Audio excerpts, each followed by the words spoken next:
Well, ladies and gentlemen, let me welcome you here tonight to the LBJ Library and this wonderful event that we're going to have, a town hall discussion of foreign and domestic policy, looking at competing visions of America, and a chance to have what we've all come to recognize as a town hall type of discussion. We'll have a real chance to engage with some of the people who've both been involved in their own careers for a long time in the national policy debate, but also involved very closely with the campaigns themselves.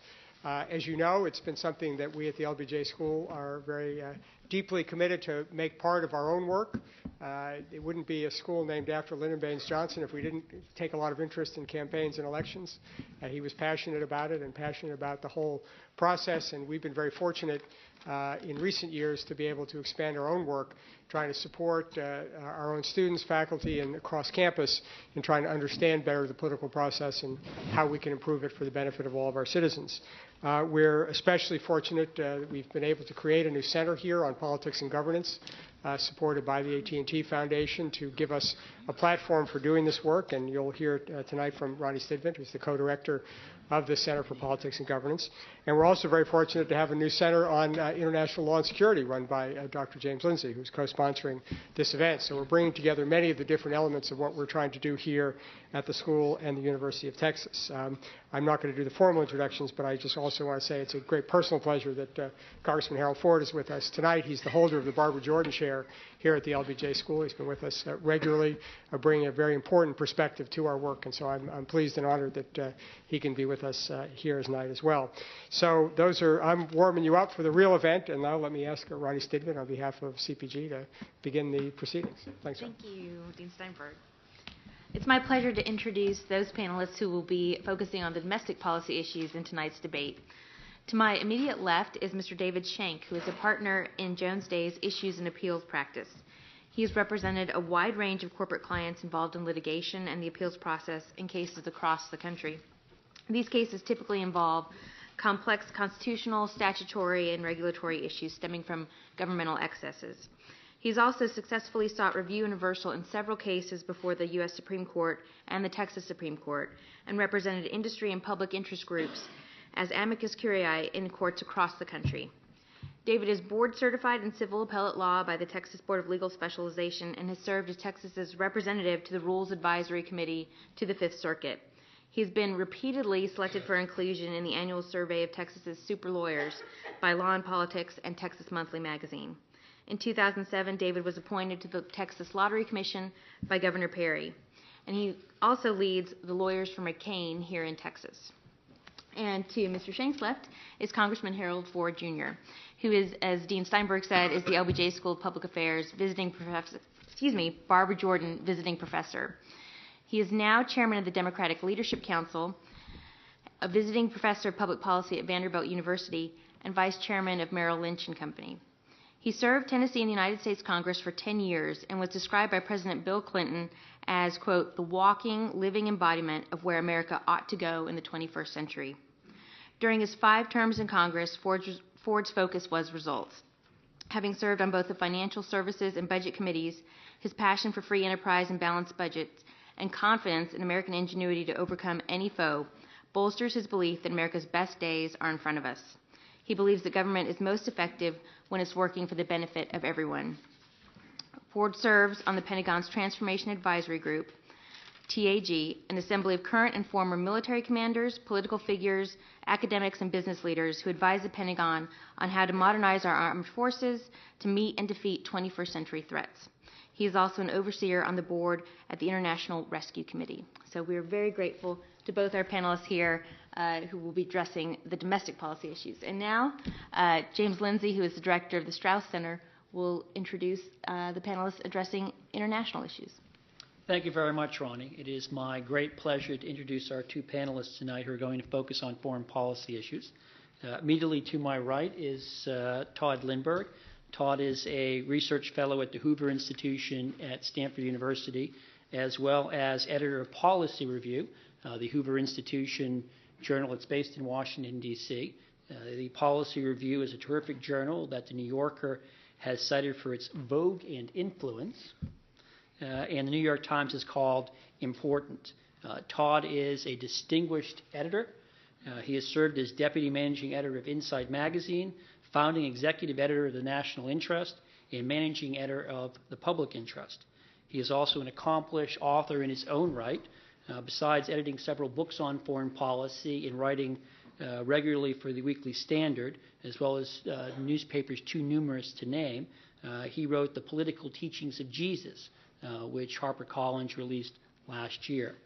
Tod has served on several national task forces on foreign policy.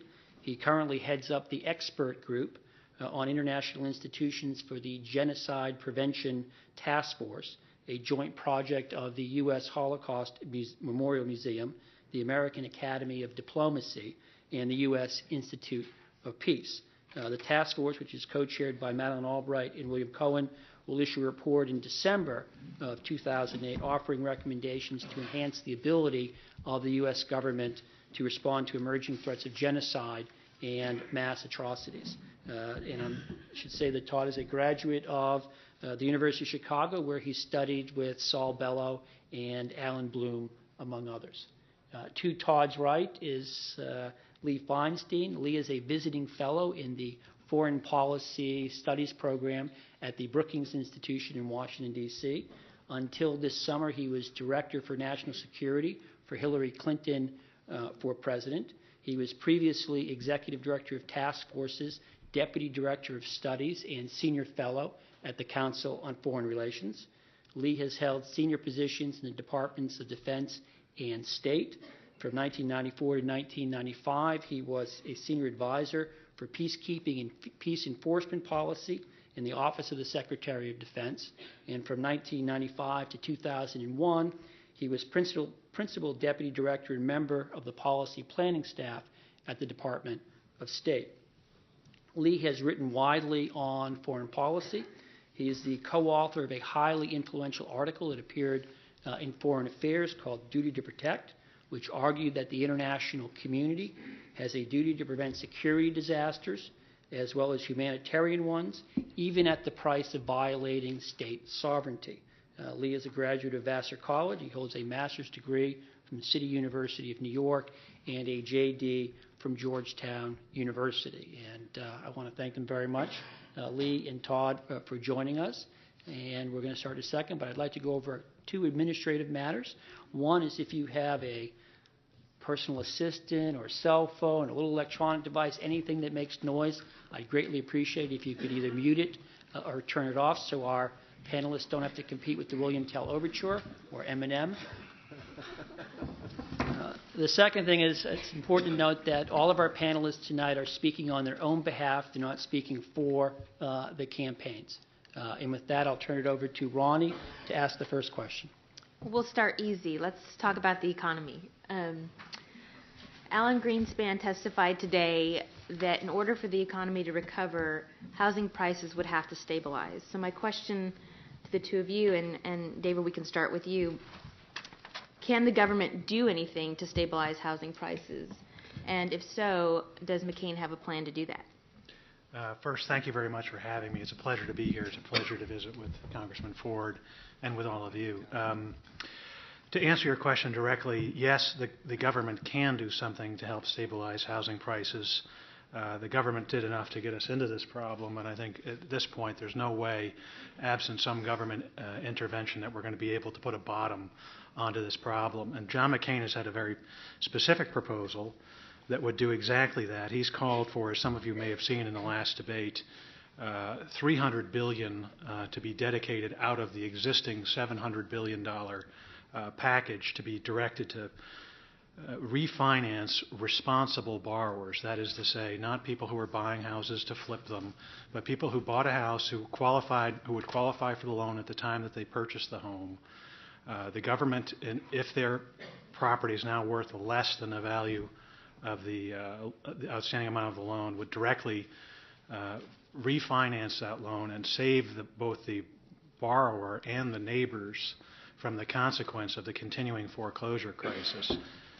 Unless we intervene at some point here, the securities that have been, as most of you know, gathered together and made out of pools of often subprime loans, which were returning very high rates of interest that became unfortunately unregulated and have infected the entire financial systems in countries as far spread as Iceland and everywhere else across the world, have frozen up the credit markets. And unless we put a bottom on the housing bubble burst, we're simply not going to get the economy back on track. So this is a very unfortunate circumstance, but it's one I think that we have to deal with, and we have to deal with it decisively. And John McCain's shown leadership on this issue, as he has so often on others. Madam Director, thank you. Counselor, good to be with you. Dean, good to be with you, and good to be back. I used to be able to say when I come here that there was another UT football team, but there really isn't. You all are the only UT football team right now, so congratulations on your season. Three things. One, Senator McCain and Senator Obama have both laid out packages. Both voted in favor of the TARP bill that made its way through the Senate and the Congress and was signed by the President 2 weeks ago. Many of you know it provided essentially the Treasury Secretary with unprecedented and some would argue unchecked powers. He essentially has been given a $700 billion line of credit to use really as he sees fit. He originally laid out that he would entertain buying toxic assets, some of the assets that the counselor mentioned, the subprime mortgages, although I wish that we could just blame this on poor people and say, had these doggone poor people not taken out all these loans and mortgages, the country would be in good shape. The reality is there are a lot of people who've been involved along the way, but to allow Treasury to buy bad assets, which would hopefully take it off the books of the banks, and the banks would get back lending to people, including small businesses, medium-sized businesses, even big businesses, including GE. The Treasury Secretary's had a change of heart in the last week. He now believes the best course of action is to buy equity stakes for the taxpayer through Treasury with the money they've appropriated for them, to buy equity stakes in the 9 largest banks in the country, about $125 billion worth of equity stakes. And the remaining $125 billion would be used to shore up regional banks across the country by buying stakes in them. A proposal came from Senator McCain, as he said, in a debate in Nashville, my home city and state. Senator McCain opened the debate by answering a question, what will you do for middle-class people since Congress has passed a bailout for Wall Street? His answer was he would ask for a $300 billion piece of legislation to allow Treasury and the government to buy directly. So if everybody in that front row had a bad loan, he would buy, or you had problems paying your loan, he'd go and buy your loans for you and help you renegotiate. It's a change of heart, and I'm glad to see Senator McCain there because about 6 weeks prior to that, he said he thought the government had no role to play. 3 weeks before that, he said he thought government might have some role to play. And then in Nashville, he thought government should play the role similar to what FDR had him do when they introduced the Home Owners Loan Corporation some 75 years ago. So I think we're headed in the right direction. Today, as the counselor probably knows, Sheila Bair, who is the chairwoman of the Federal Deposit Insurance Corporation, proposed to Congress something similar to what Senator McCain has put forward. But there's a couple of caveats. As the counselor said, a lot of these loans have been packaged with a lot of other things, including shopping malls and golf courses and investments in retirement systems. So it's very hard to figure out who you negotiate with if you go try to negotiate one of your loans. So she's laid out a way in which to do this. Senator Obama has stated that if the Treasury Department buys a stake in a big bank, say Bank of America, or they buy in J.P. Morgan, any of these banks that have loans on the books that they are considering foreclosing on, they would have to wait at least 3 months to do that and allow those people to work through their loans. So I think both of the candidates are finding their way closer to a solution that will allow homeowners to benefit directly from the enormous amount of money that we put forward. I'd add 2 other things. I think energy and the proposal that Senator Obama's put forward regarding allowing American companies that create jobs in America to enjoy a tax credit. I think Congress will probably pass a stimulus right after this election, and it's my hope that Senator Obama will stand firm against the liberal Democrats who want to include any and everything in the bill. You call them pork, we call it earmarks, and if it's President McCain, I hope he would do the same as well. It is likely that President Bush will work closely with the Democratic Congress and Senate. There will probably be a lot more Democrats in the House, maybe 4 or 5, maybe upwards of 9 in the Senate, new Democrats. So it should be easy. Although those people won't be voting, it should be easy to get a stimulus package through as well, which I think will help stabilize things and get banks lending again and get people spending again. Thank you. Thank you, Congressman. I'm going to follow Ronnie's lead and ask an easy question to get us started on foreign policy. Both Senator McCain and Senator Obama, Lee and Tod, have stressed the need to restore American leadership abroad. Senator McCain has pledged to, quote, revitalize our country's purpose and standing in the world. And Senator Obama entitled his essay in Foreign Affairs that laid out his foreign policy agenda, Renewing American Leadership. So the question I would ask of you, Lee and Tod, and I guess we'll begin with Lee, why is restoring American leadership important, and how is your candidate going to do it? Well, one of the things let me start by saying it's a pleasure to be here with old friends and old bosses as well, and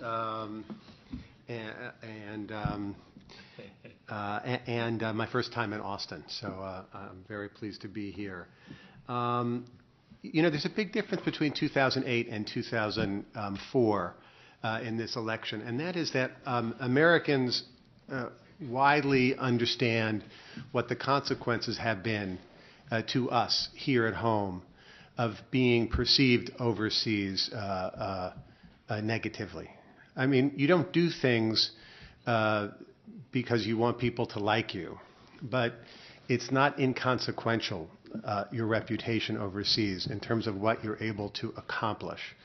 And so the way I like to describe what Senator Obama's overall foreign policy approach is one of change and one also of continuity. And the change is to really depart from the practices of the Bush administration, and particularly the practices of the Bush administration over the first 6 or 7 years, a policy which led to the erosion of our alliances, erosion of our friendships with those countries who share most in common with us and with whom we have depended on for generations for alliances and partnerships to deal with the most difficult challenges we can face. This is, if you'll pardon the multisyllabic phrase, an interdependent world. There's a lot the United States can do on its own, and frequently the United States needs to do things on its own, irrespective of what other countries think. But it is often better, and it's a sign of pride to be able to lead others and win their support in the programs and foreign policies that you're advocating, rather than a sign of pride to say, we're going to go and do it on our own. And that's where I think the Bush administration has really had it backwards. It's been proud of the ability of the United States to go it alone. Really, a sign of American leadership is being able to win over our allies and others to our side and work with them when possible to accomplish important things. When our allies and the United States are on the same side, we can accomplish great things. When we're on opposite sides, it's very difficult, and the only ones who benefit are those who mean us ill. And that's the continuity part as well, because that is really a reaffirmation of the foreign policy that has characterized American foreign policy for most of the last 60 years. The world is a very different place now, and the next president, President Obama, will find that things are very, very different, for example, from the world that President Clinton saw in when he was elected and took office in 1993, and even the world that President Bush witnessed as well. But one thing I think is the same, which is that American leadership is really needed in order to accomplish the kinds of goals that and to support the kinds of values that we as Americans embrace. And that has been terribly lacking over the course of the last 7 years, and that is something that Senator Obama believes the world wants, and Senator Obama believes the United States can deliver. Tod. Well, again, thanks to the sponsors of this. I really appreciate the opportunity to come in from Washington, take a day out of the fever swamp of Washington in the political season, get a little fresh air. every year in February there is an important security conference in Munich, which is the premier place for discussing amongst our closest allies the issues that are most important to all of us. And Senator McCain has been attending this conference for many years, leading a bipartisan congressional delegation, usually co-leading it with Senator Lieberman, and often involving 3 or 4 additional senators and some number of members of the House as well. And this is a meeting where Putin spoke a couple years ago and essentially delivered the warning that would turn into the action against Georgia over this past summer. And I've been to a couple of these, and I think one of the most striking moments came not long after the Congress finally passed legislation that regulated the treatment of detainees and the circumstances of interrogating them and what was not permitted. Of course, Senator McCain was a leader in putting that legislation forward and getting it passed and getting it through. And I heard a French member of Parliament. France is not necessarily in general the friendliest country of the United States amongst our allies, but I heard him get up at this security conference and thank Senator McCain for doing something to restore the rule of law to the actions of the United States on these kinds of questions.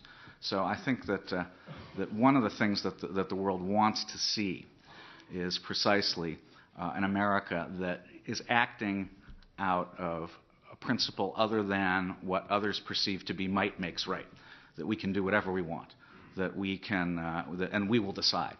And I think that Senator McCain's actions in helping that bring that about, bring that recognition about, bring that respect about, or an indication of where he would want, one important area where he would want to focus his administration. The other thing that I think we must say is that the world actually wants a strong and successful United States. Notwithstanding the grumblings about American power and about how we are too powerful and about how we're too cavalier, the alternatives, when people start thinking about them as our allies do, are really quite horrible to contemplate. That would be a world in which a lot of security questions that we have been at the forefront on, from Europe to Asia, increasingly to Central Asia now, to Africa as well. A lot of these areas, power struggles would emerge, rivalries, wars between states that now are able to manage to get along reasonably well with each other under the umbrella of the security services the United States provides globally. And I think this is important in relation to the Iraq question, because whether or not you think Iraq was the right thing to have done, to have gone to war in Iraq, the consequences of a withdrawal from Iraq under conditions of increasing chaos, civil war, genocide, would have been very, very bad for the United States. And I think it was courageous of Senator McCain to take the position that he did at probably some substantial political risk in saying that a surge was necessary. Of course, Senator McCain had been arguing for a long time that there were not enough troops to do what needed to be done in Iraq. So it was not a new position on his part. But his support of that and his confidence that our military commanders had the vision and the capability to deliver results that others thought were impossible to achieve was, I think, an indication of the importance that he attaches to success and to a strong United States. So I think what we want and what we would get out of a McCain administration is certainly one that is mindful of these requirements of law and the expectations that people have and the hopes that they have for the United States, that embodies the rule of law and that shares their values, and also a United States that remains strong and capable of fulfilling its responsibilities. Thank you, Tod. Ronnie? Congressman, you mentioned energy in your last response as a facet of the economic crisis that needs to be addressed. And both candidates have been criticized for pandering consumers with some of their proposals. And so I was wondering if you could address Obama's proposal to enact a windfalls profit tax and give consumers a $1,000 emergency rebate. And I'll ask Mr. Schenck to address Mr. McCain's proposal to offer a summer gas tax holiday. Obama's plan to do what you laid out is somewhat similar to what worked successfully for Governor Palin in Alaska. Having said that, I'm not sure that that is the nucleus of his overall energy plan, and I'm not a believer that you should do that you should tax windfall profits. That being said, he has a broader plan. If I could take 30 seconds and lay that out. He has called for, Senator Obama has called for a 10-year, $150 billion investment in renewable energy and to advance and government helping to create the platform and infrastructure to further the development of green, renewable, clean energy sources.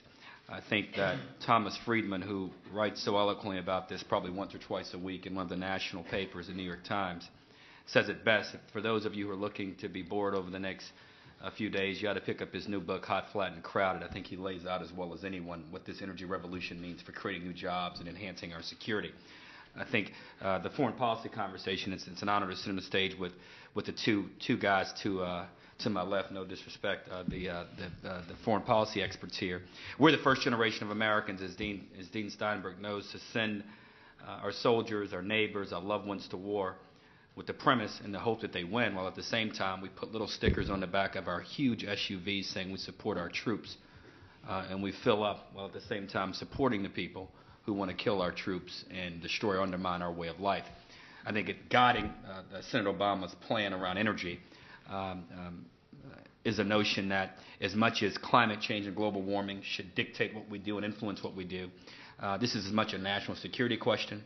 And as President Clinton has showed us with some of his important and heroic work at the Clinton Global Initiative, we can unleash a new era of economic prosperity and job creation if we make the right investments here.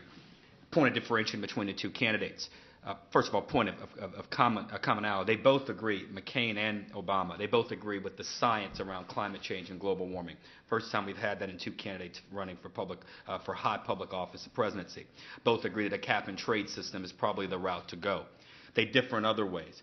As you know, one of the mantras at the Republican convention was, I believe, drill, baby, drill, which probably should be part of the plan, but cannot be the guiding force or the central part of any plan to not only move us to a new space when it comes to energy and where we derive it from, but in the long run won't produce the kind of job creation or the security that we want as a nation.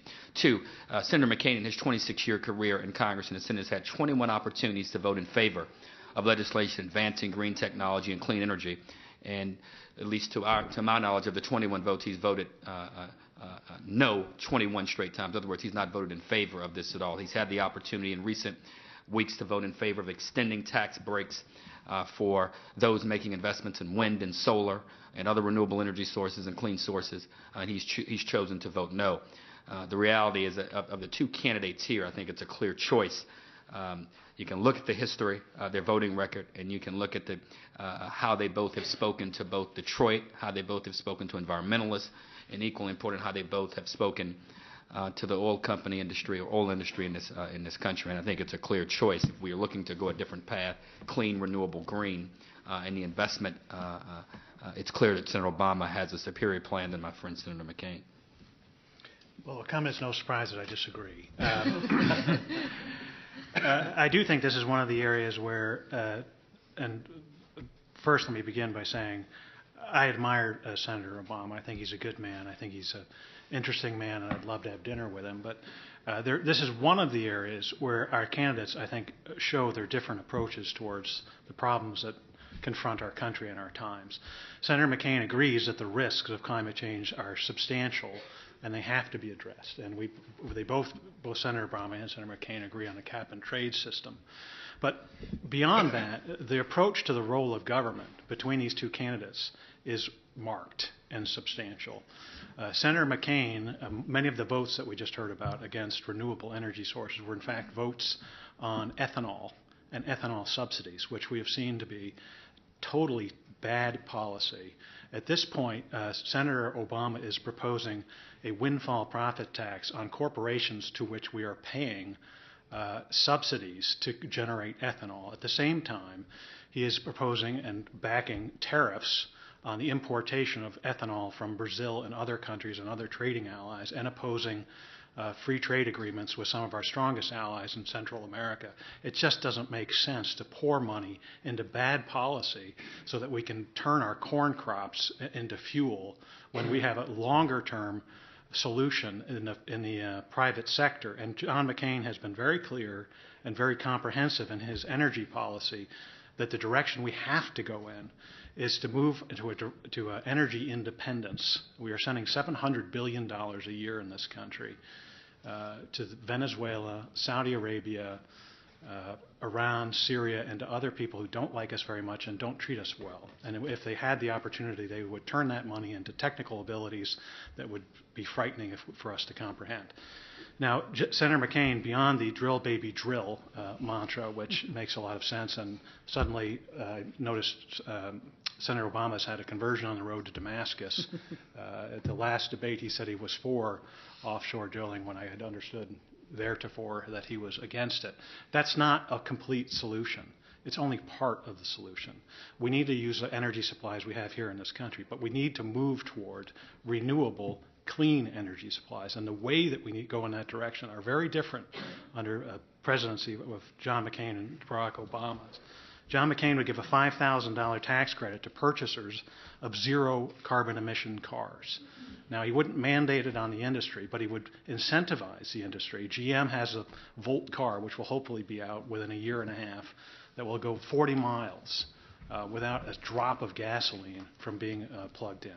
Now, hopefully, that is a direction this country is going to go in, and it doesn't take the government to mandate it. It doesn't take the government to become a market participant. It takes government encouragement, and I think John McCain is right there. So, and another important point, I think, where the candidates differ here, beyond just subsidies and tariffs and drilling, is nuclear. The French right now are generating vast amounts of electricity from nuclear power. We haven't built a nuclear power plant in this country since I was 4 years old. And Senator Obama has said that we can look, as he said, at nuclear, but he's never supported it in his career. And at this point, he's said it has to be safe, and we don't know what his standard of safe might be. People not dying, probably. Well, I'll tell you, we've had nuclear power all of your life and all of mine, and no one's gotten a cold from it in this country. And yet here we are sending $700 billion a year to our sworn enemies. So I think that, and Senator Obama has not stated a clear position on that. Senator McCain has. He's for nuclear reprocessing, and he doesn't want to kill anybody with nuclear power.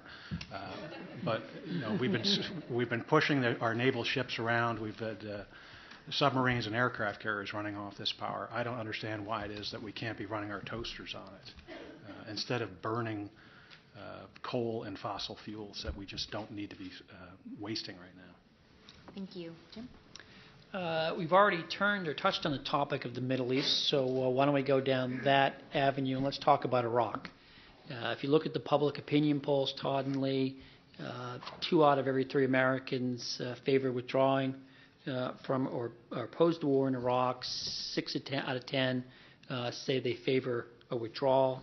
Senator Obama says that if he is elected, he will begin withdrawing American troops and would hope to have a complete withdrawal of combat troops over 16 months. So he'd leave some troops behind as residual force in the region to operate counterterrorism activities and to train Iraqi troops. Senator McCain has been very clear in his opposition to any timetable withdrawal, arguing that it's very dangerous.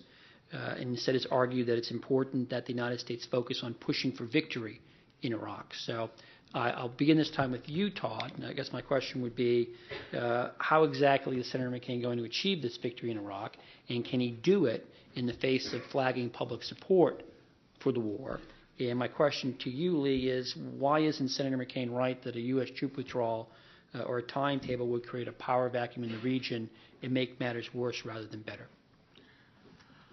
Okay, thanks, Jim. I think that what the essence of Senator McCain's message has been is that circumstances on the ground need to control what we're doing. And the problem of a timetable is not that I think we're all expecting troops to be withdrawn from Iraq in the months and year and more ahead. But they're going to be withdrawn because it's safe to do so, because security has been restored, because the Iraqi army and police forces have been trained up and are capable of handling the country's security. Because we don't want to create a situation in which we slide back to the pre-surge conditions, where you have something very close to a full-blown civil war in the making, with very high casualty rates, with the possibility, again, of something way too close for comfort to genocide. We can't walk away from that. It would be a disaster not only for the Iraqis, but also for our position. And so what we need to do, obviously, is we need to continue with the success that we've had thanks to the surge strategy. We need to work with Iraqis in order to bring them up to capacity. And as we do that, we will be in a position to reduce the number of troops we have in the theater. Although the opinion polls say what you say, they said, Jim, I don't think that in the current circumstances there is a burning sense of urgency behind the sentiments expressed. I think that actually the American people will be willing to be patient, provided they see results. The people turned against this effort because it was failing, and because there was sentiment in favor in the country of cutting your losses and getting out if you weren't going to be able to produce results. Well, with the surge, we began to produce results, and I think that that has changed things, and I think it's changed the perception of people on the question. No, it's gone on too long, obviously, but unfortunately, the circumstances that will dictate our ability to get out are the circumstances on the ground, and not an artificially imposed timetable that is not grounded in conditions on the ground. Let me say this about that. We make decisions about our foreign policy based on what is in American interests, what's in our strategic interests. And so the next president of the United States is going to have to make a strategic decision about what to do about Iraq. And what Senator Obama has said, Senator Obama, of course, opposed the war back in 2002, and he's been an ardent opponent of the war since then, and now believes we need to withdraw responsibly. He supports this position because he believes it's in America's strategic interests for us to withdraw from Iraq responsibly, and that an open-ended commitment to Iraq does not serve our strategic interests.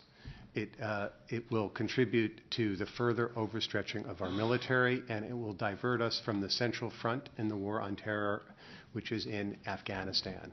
And so this is a central difference between the two candidates in terms of what best serves America's strategic interests. Senator McCain has talked about the surge, but has not outlined a detailed plan for what he envisions for Iraq beyond the surge. We're still not at pre-surge levels.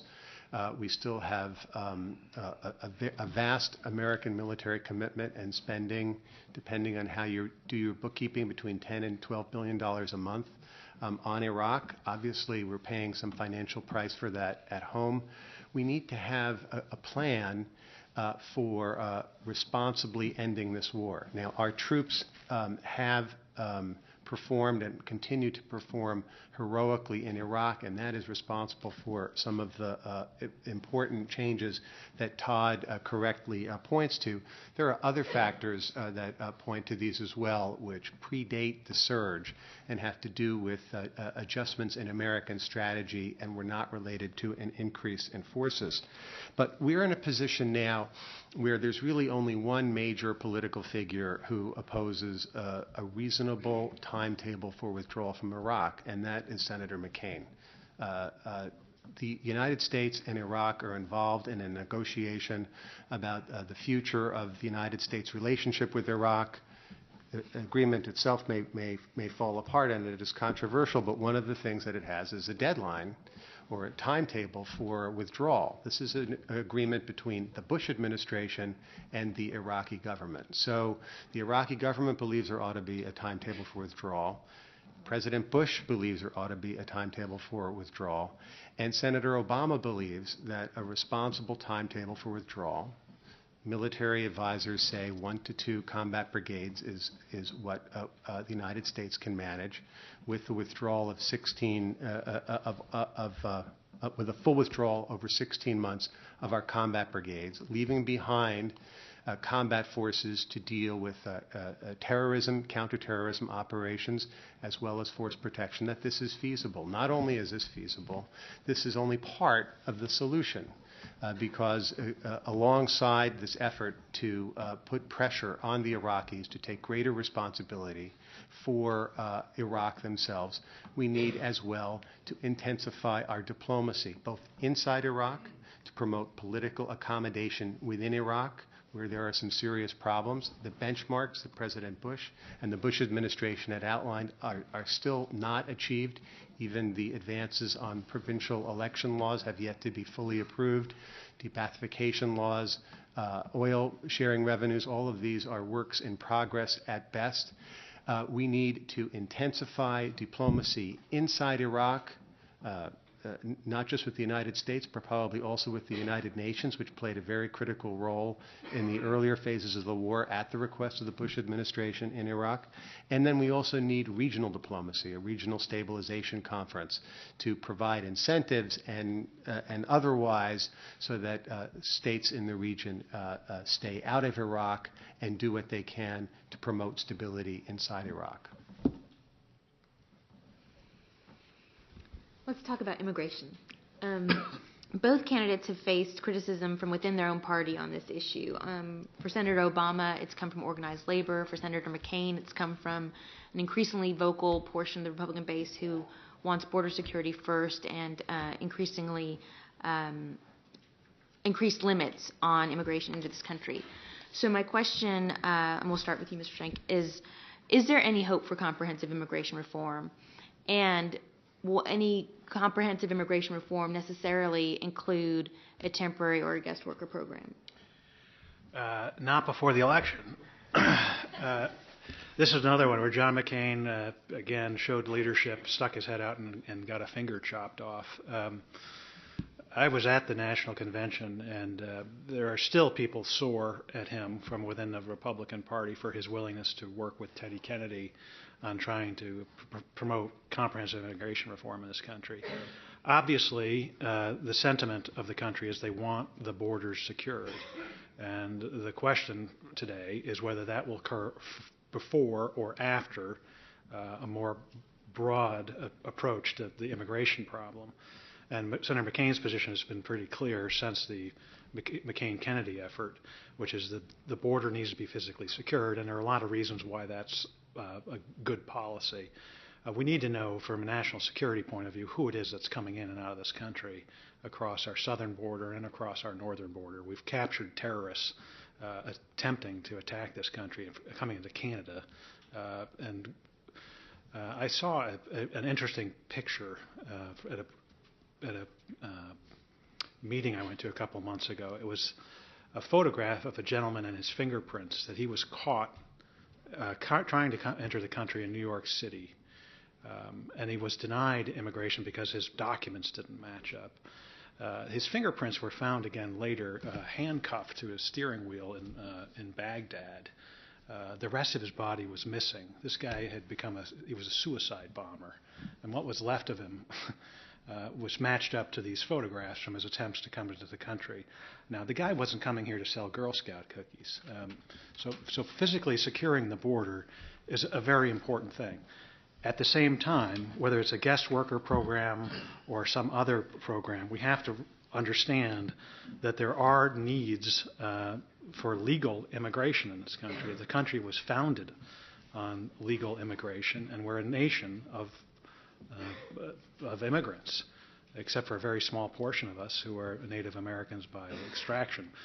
So John McCain has been clear that in the long run, we're going to have a humane approach towards immigration reform, and that may not permit illegal immigrants who have been in the country who are in fact criminals or who have not been participating responsibly in our system by paying taxes and otherwise to stay. But as I say, between now and the election, well, obviously between now and the election, I think we're going to have compromise on this issue and many others. And this is another, I think, significant issue for us to think about, not because it's important in its own right, but because it is.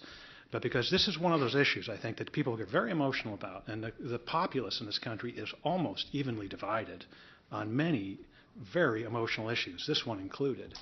And the idea that we're going to cram a solution down people's throats when we're talking about identity issues, about race issues, and other things that people are understandably very concerned about is important. And the willingness to work with the other side, even at personal risk and political risk perhaps, is very important. And I think you can expect to see that from President McCain. And as I say, it's going to include border security first, but I think there's going to be ultimately a need for a humane but effective legal immigration policy.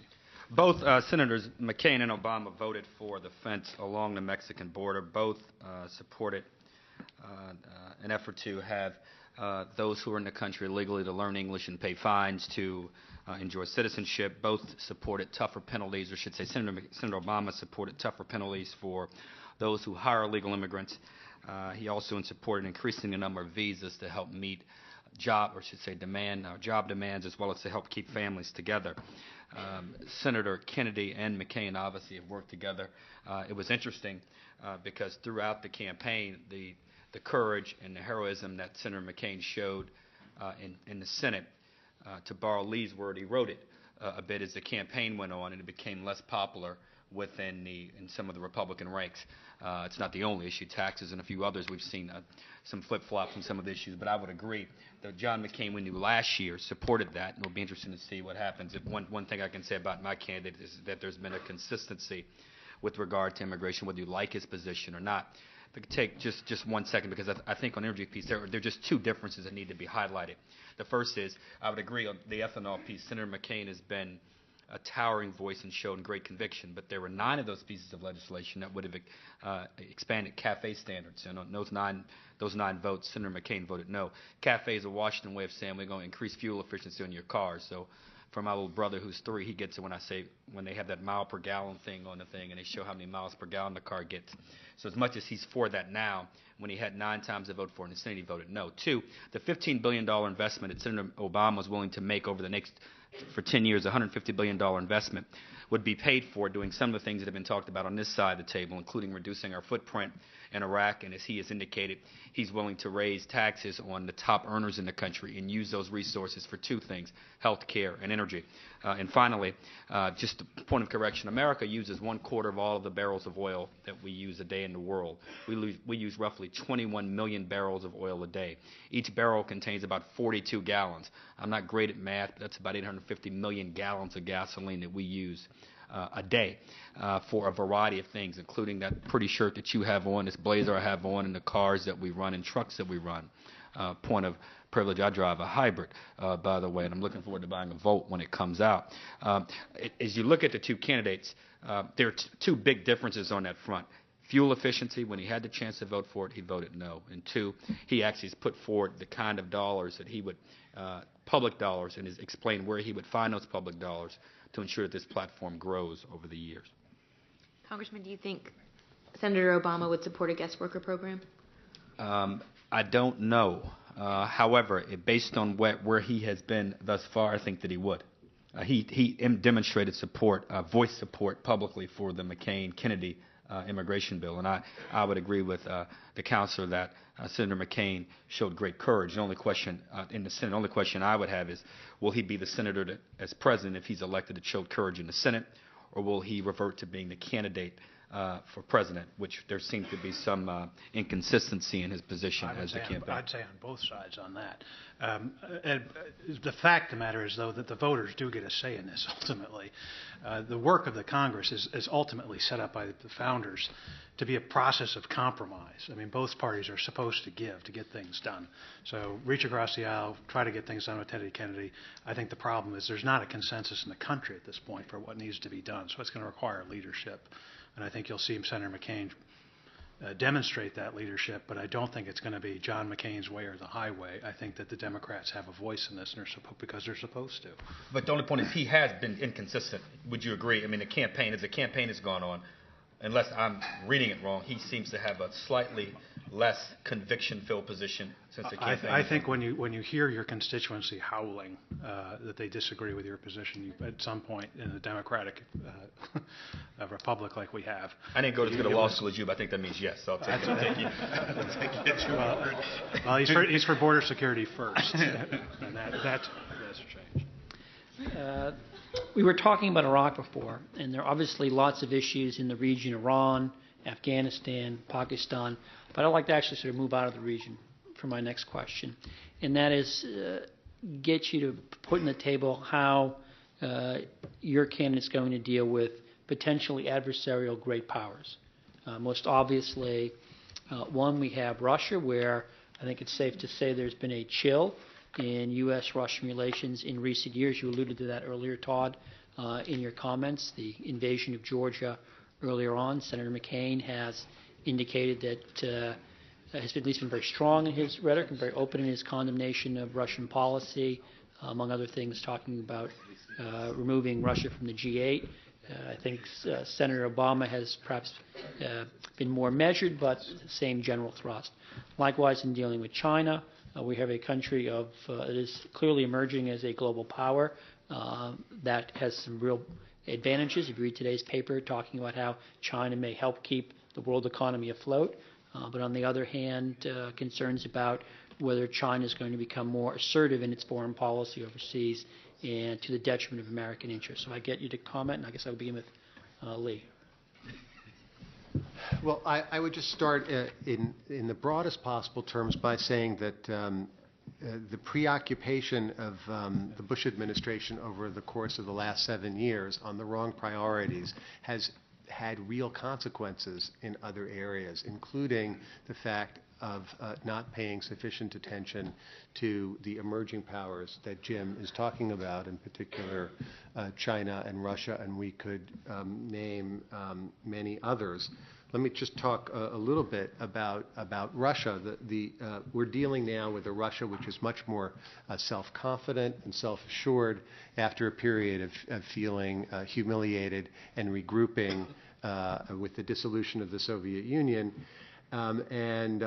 This self-confidence, of course, is fed by what the Congressman was talking about exactly, which is this windfall from oil revenues. Now, those are going down a little bit, but it doesn't change the basic fact. And over the course of the last 7 years, we have watched Russia becoming increasingly authoritarian and anti-democratic.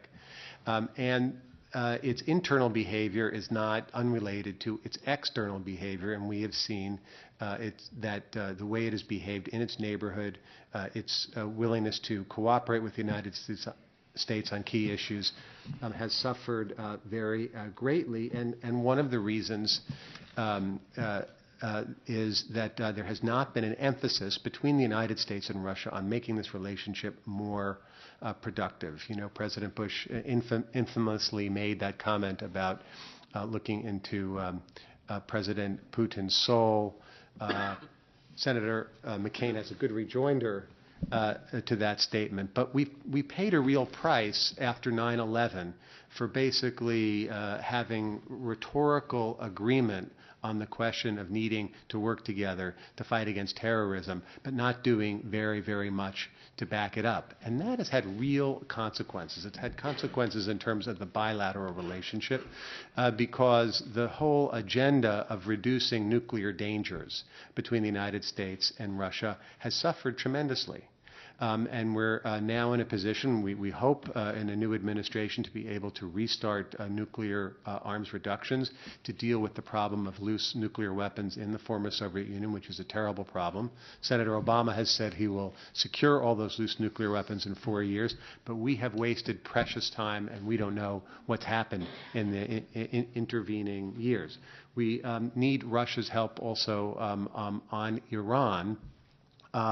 Senator McCain has talked about kicking Russia out of the G8, something that Jim Lindsay referred to.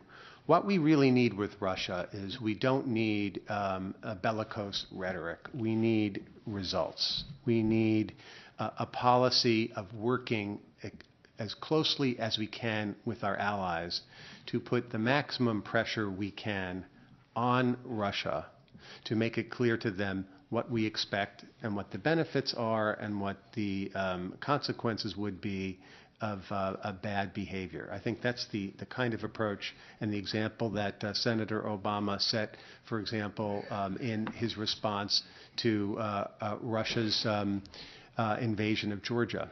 And Joe Biden was the first elected official to go into Georgia. He was just miles away from where Soviet-Russian positions were in Georgia to reaffirm America's commitment to Georgia. When he returned, he came back with a legislative package to help Georgia get back on its feet. That's a package that George Bush has subsequently endorsed, and we've just seen today some progress on the international front in assisting Georgia. So I think in dealing with the challenges of Georgia, the challenges of Russia, a newly assertive Russia in a changed environment, we've seen Senator Obama leading the way with strong language condemning what Russia has done, backed up by very clear plans to work internationally to make it clear to Russia that this is unacceptable behavior.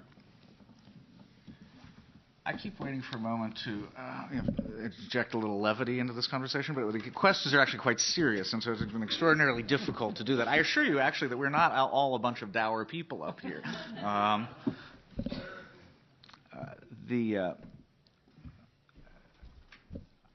The Russia problem is getting acute. Now, we may get a little relief from this because I think they're back-heeled because of the decline in the oil prices and the collapse of the Russian stock market, and that's good because they are not a constructive actor internationally in practically any respect in what I can think of. And the Georgia thing was merely the most egregious expression of this, and I would be very concerned that it is not the last.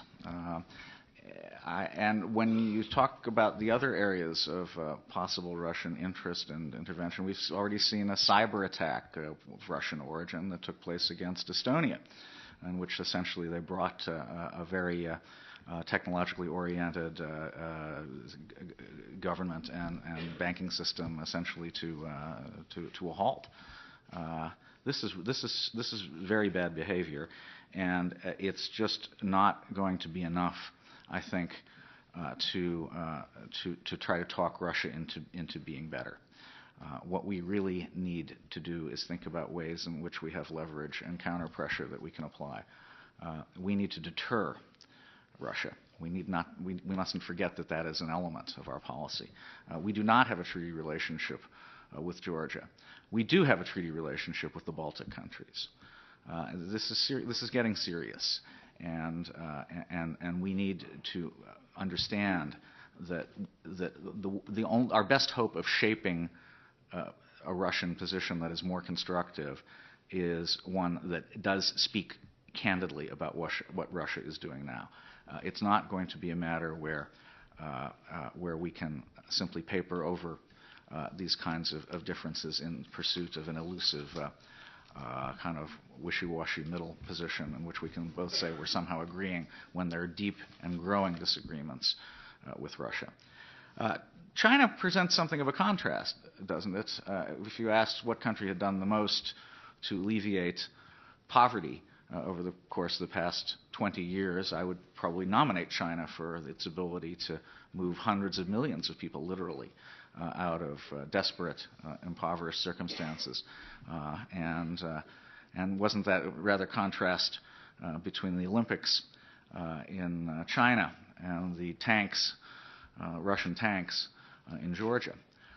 Now, China is not a democratic country and shows no particular inclination to become one anytime soon, and that's an issue. And the situation with regard to human rights and political oppression from Tibet to the Uyghurs to the ordinary citizens who might like to speak up from time to time to the members of Falun Gong.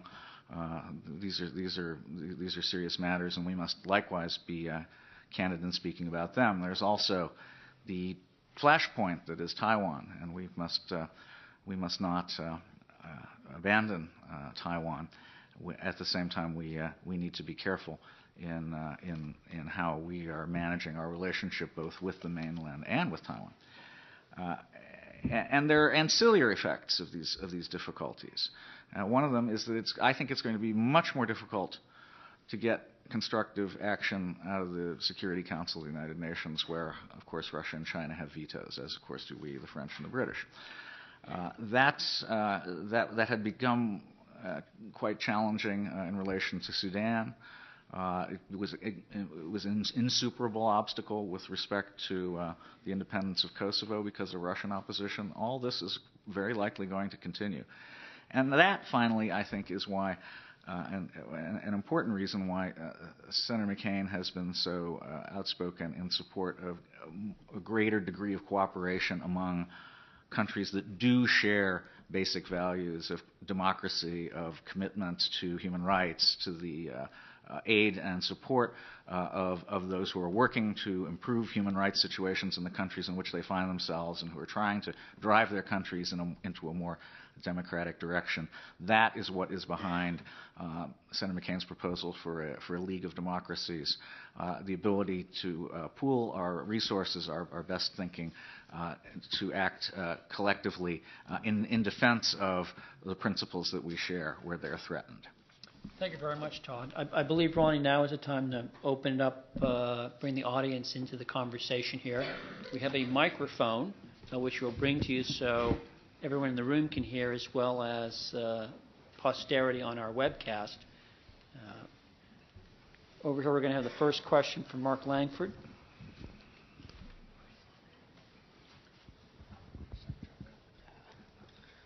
Should we continue to build a Patriot missile battery in Poland in light of Russia's new assertiveness?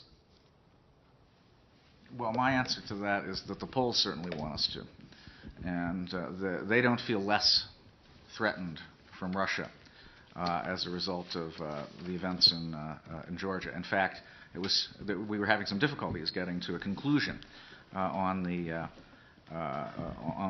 those negotiations to put to base some element of missile defense in Poland. And the Georgian situation made that situation seem, I think, even more urgent from the Polish point of view. Now, from our point of view, I don't think that the history of relations with Russia and its predecessor state much indicate that unilateral concessions are reciprocated. In fact, they tend to be pocketed and then interpreted as weakness.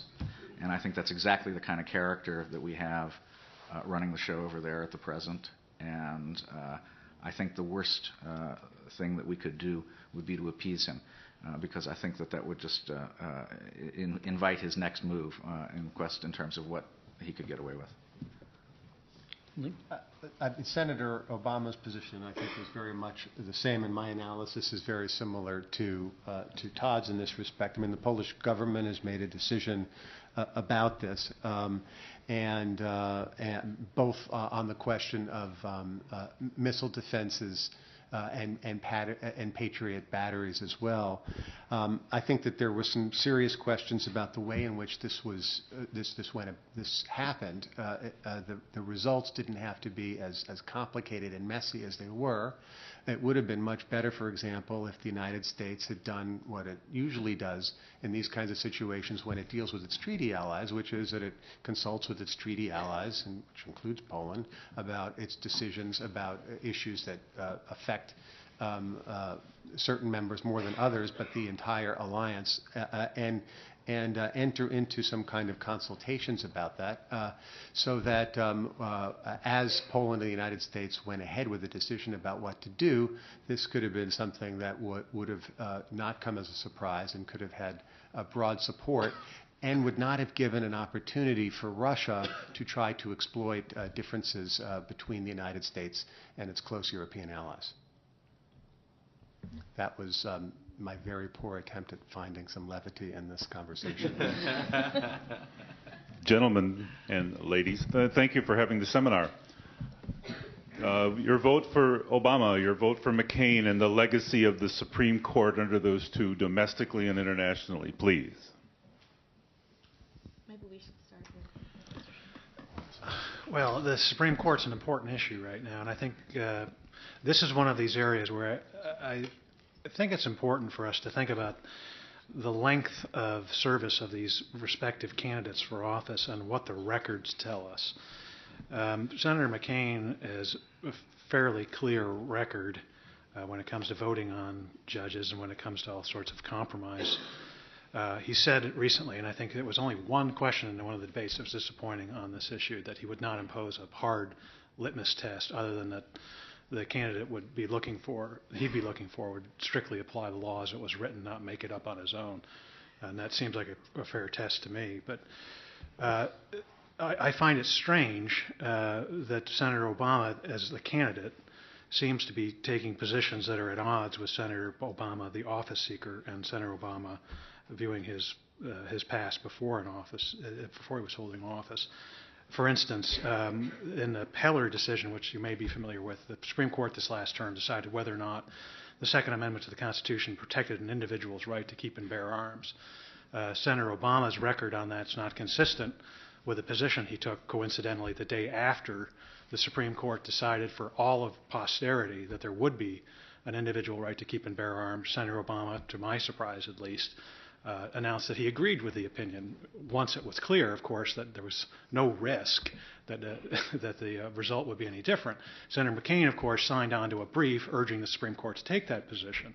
Likewise, I was surprised to learn that Senator Obama disagreed with the majority of the Supreme Court when they said that the death penalty could not be imposed by states on people who committed heinous rape of children. Senator Obama said he was for the death penalty in that position. Now, it's hardly unusual for a Democratic candidate for the White House to run to the center when he's seeking to position himself to seek high office. And the difference, I think, for Senator Obama is that the jog is a lot longer than it was for Bill Clinton or for some other candidates. And I don't know what kind of candidates we'd see from Senator Obama to the Supreme Court, but we know we'll probably have 2 or 3 vacancies, at least in the years to come. I think there's been it's clear there will be big differences in the kind of candidates that the respective seekers of this presidency would offer for the country, and obviously for the Senate to assess and consent or confirm them. Let me answer 2 points and then I think Senator Obama's made clear no litmus test for himself, although he has a record in the Senate. You could probably argue easily he's more pro-choice than not. I think you can make an argument that as much as he believes strongly in the strict interpretation of the law, there's probably some differences between he and Senator McCain, who has been strictly pro-life throughout his time in the Senate, although I would applaud Senator McCain's effort to find common ground with some of the other members of the Senate. You can look at their record. Both Alito and Roberts were voted for by McCain.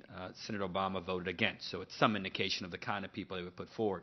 With regard to the two decisions that the counselor mentioned, the first regarding the handgun issue, which involved the District of Columbia. To put it in perspective, the District of Columbia is not a state, obviously, but they are regulated in many ways and governed by the United States Congress, yet they have a mayor and a city council which have powers as well.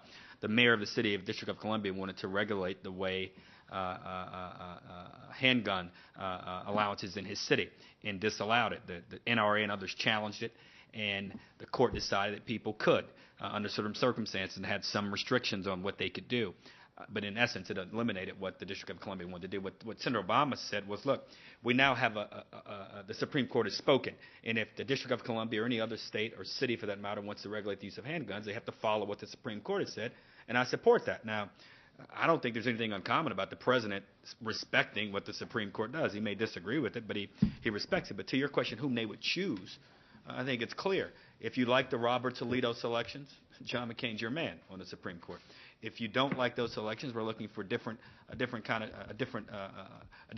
of candidate for the court, and someone who has a sort of a view of the Constitution as one that should be strictly interpreted, but one that also understands that it's been an evolving document over a period of time.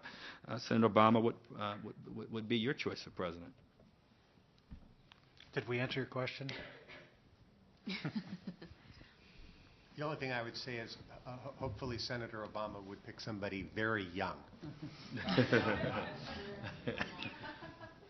Hi. The value of the dollar has been dropping significantly over the past 2 years vis-a-vis major currencies like the euro, the yen, the pound.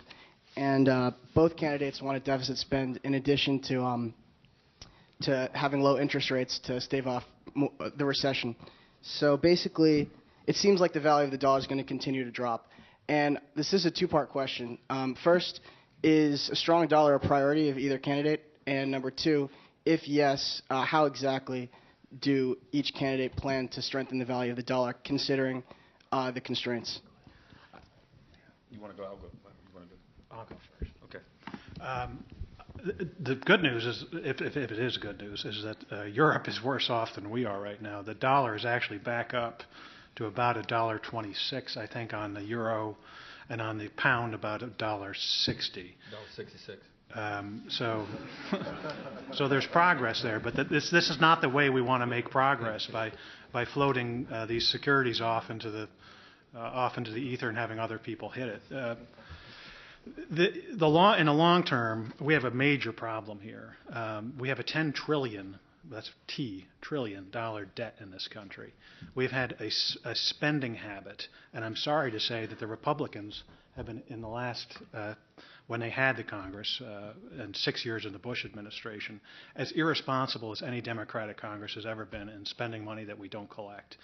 The debt is going to grow. I believe under Senator Obama we'll have more spending and more government programs.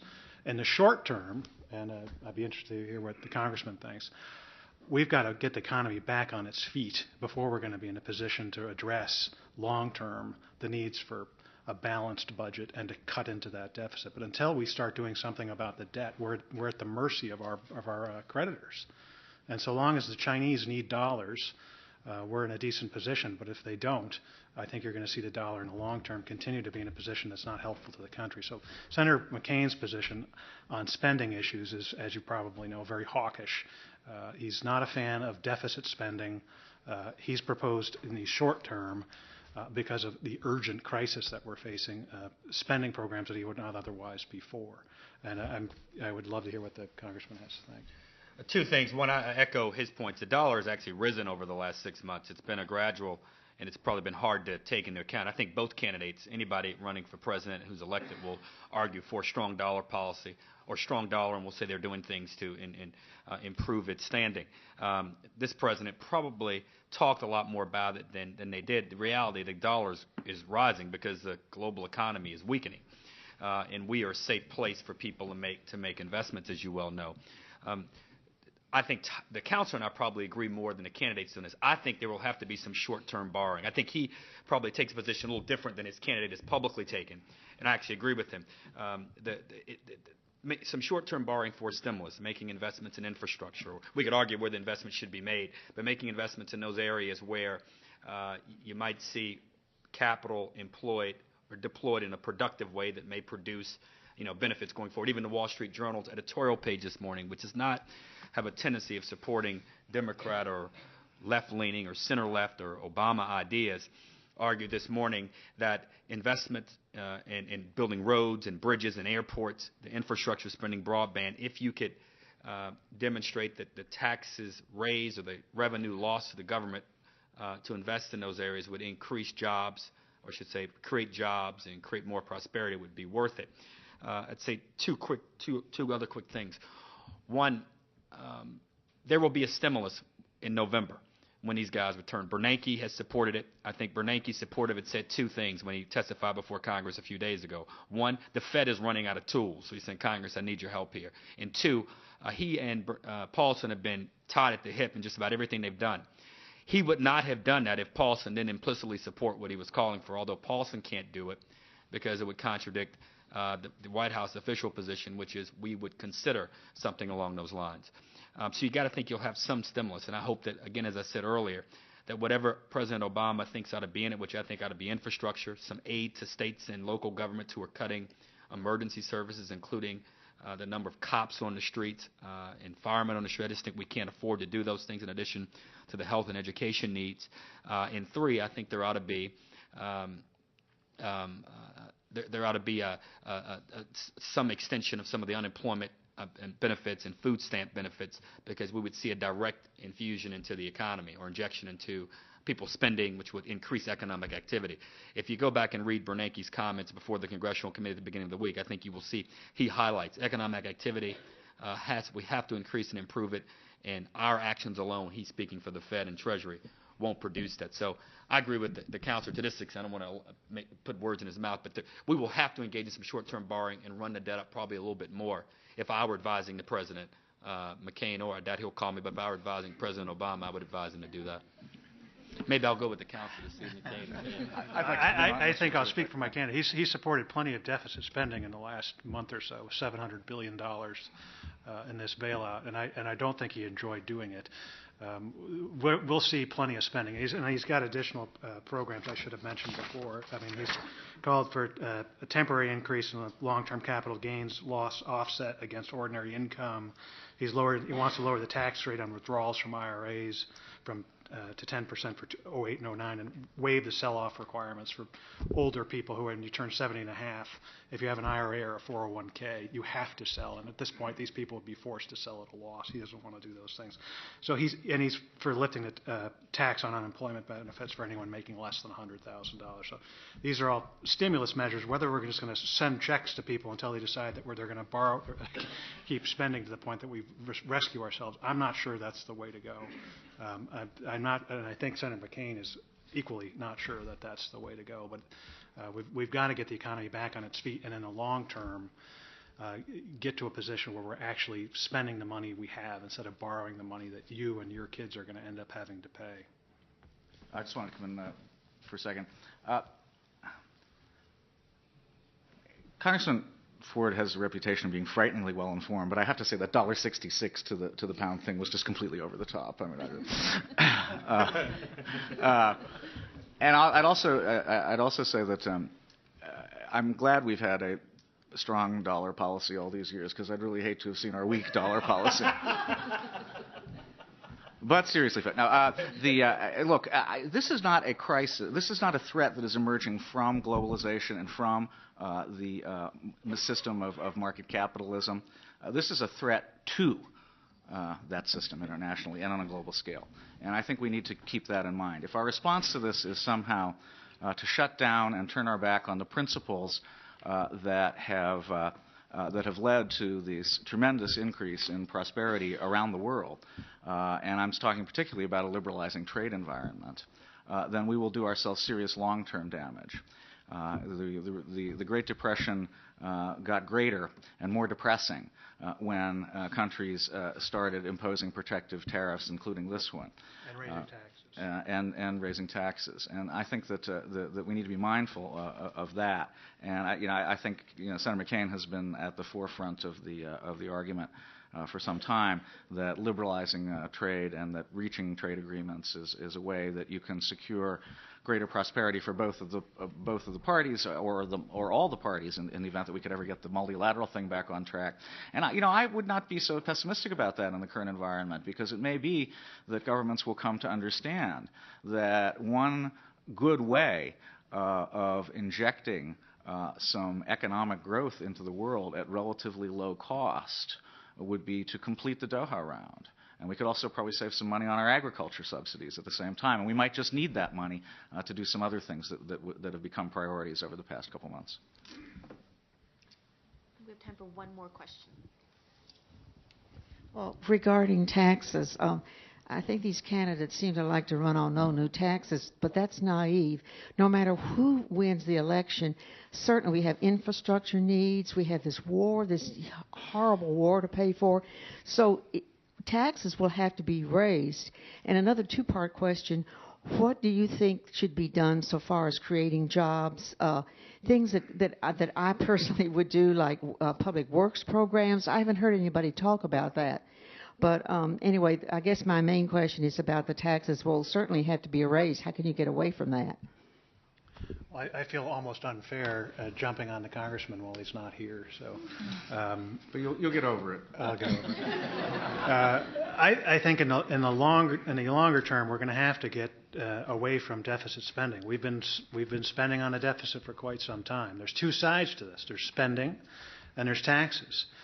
In 1929, we had a great crisis in this country, and we decided to raise taxes, restrict monetary policy, and increase tariffs, all of which I've heard, with the exception of monetary policy, which is now in the hands of Mr. Bernanke, from Senator Obama. I don't think we should be doing that right now. I think we risk dramatic spread of the question is tax policy, a dramatic spread of the crisis that we're currently confronting. Long term, we're going to have to constrain our spending habits like everyone else in the world does, so we're spending only the money that we have. Now, that's a tax increase or it's a spending cut. McCain's been very aggressive on spending cuts.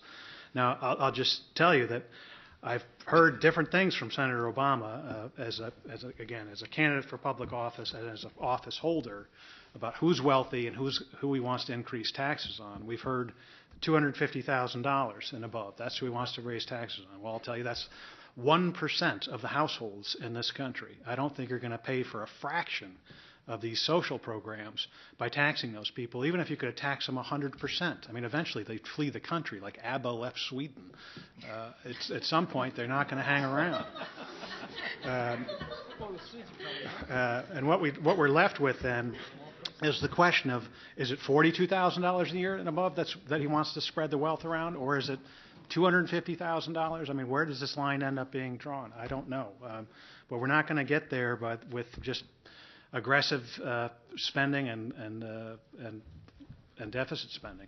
Something's got to be done in a longer term. But in the short term, I would agree that this is not the time to raise taxes or to cut aggressively on these programs.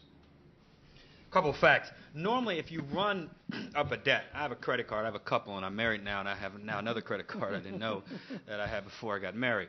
You normally have something to show for it when you charge something. You may go out and buy something for your house, for your kids, something for the car, something you may need personally. And at the end of the month, you get a bill, and you look at that bill, and you're able to itemize. I bought this, I went to dinner, we went to lunch, bought something for my family, bought something for the house. We have amassed, in the last 8 years, in January of 2001, we started with a $5.7 trillion debt. We are now in excess of $10.1 trillion in debt. It's $4.4 trillion. Now, if you ask yourself, as you do when you get your bill each month from your credit card, a Visa or a MasterCard or whatever you may have, you can look to see, I enjoyed that dinner. Or that new thing we got for the house, I see the sofa and I'm enjoying it. I like the thing I got my lamp on over there. We don't have any more health care than we did before this got started. There are no more kids going to college being paid for than when this got started.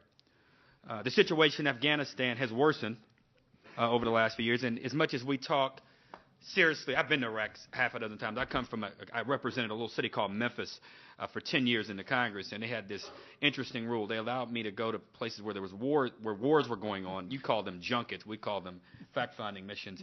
And I could never travel to Asia to study manufacturing and their logistics programs. I couldn't travel to Europe to study their banking system, but I could travel to Afghanistan and Iraq and all the stands around it where Feinstein and Steinberg and Tod have great knowledge about. So my trips there, you gain a great sense. We're going to shift troops from Iraq to Afghanistan. I hope one of the things that comes true is what both Tod and Lee have been saying, and Lee started off saying, that if Barack is elected, that you will erase a lot of the bad blood and ill will out there with us and the rest of the world. And maybe one of the first things the new President Obama can say to Sarkozy and Brown as they're trying to work through developing some new global financial regulatory system and say, guys, you had all these bad things to say about America the last 8 years. I'm here now, and I need your help in Iraq and Afghanistan. We got to think about this a little differently here. And I'm hopeful that the council here praised the French for building nuclear plants. Then sometimes they criticize the French for not. I just hope we're able to have a meaningful conversation with them. We don't have much to show for the $4.4 trillion in new debt. Is the short of it. You have 21 states now running budget shortfalls. 2. And 3. We have entitlement programs and energy challenges that will continue to cost going forward. Now, I understand the point. I happen to agree. We shouldn't raise taxes. I hope I can convince my good friend when he takes office. Let's be careful on investment taxes, or I should say an income derived from investment taxes, or income derived from investments, raising taxes on those. I think he's indicated when he arrives in office that he will take a hard look at this. I'd remind everybody in the debate in Nashville, Senator McCain criticized Senator Obama at the beginning of the debate by saying, Senator Obama, you've said you would do this, but let me tell you now, the economy is bad, so I hope you would revisit some of your decisions. I'll be one trying to whisper in his ear not to do that in the short term. 2, you can't minimize what it means to reduce our footprint in Iraq in dollars that will create right here at home.